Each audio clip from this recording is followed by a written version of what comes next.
What you might do then is ask them, well, why do you deny then our moral experience? In moral experience, we apprehend the intrinsic worth of other human beings, and that it would be wrong to torture and abuse another person for fun's sake. Why do you deny that? And then let him give some reason for skepticism about that. And I think what you'll find is that there just aren't any good reasons for moral skepticism of that sort.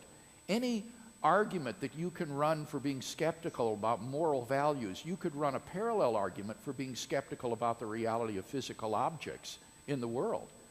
In the same way that we trust our sensory intuitions with respect to the reality of physical objects about us, we can trust our moral intuitions that there are certain moral values that objectively exist and duties that we objectively have.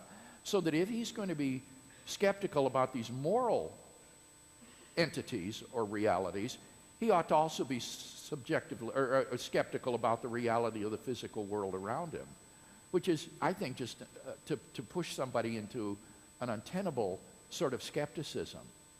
So would his argument that society brought us up to believe in these morals be untenable because everybody does have this well, no, it's not an appeal to universal opinion.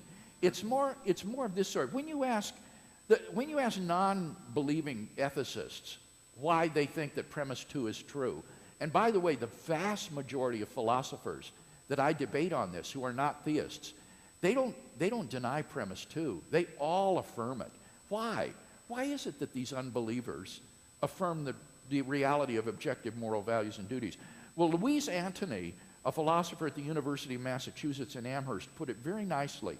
She put it this way. She said, any argument for moral skepticism will be based upon premises that are less obviously true than the reality of moral values and duties themselves.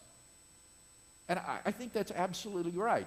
Any argument that the skeptic might give you to show that moral values and duties don't exist will be based on premises which are less obviously true than the reality of moral values and duties themselves.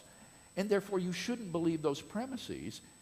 You should instead believe what your moral experience tells you, that it's wrong to racially discriminate or to torture a little child to death. Because any argument for thinking that's all right is going to be based on premises that are less obviously true than those moral truths themselves.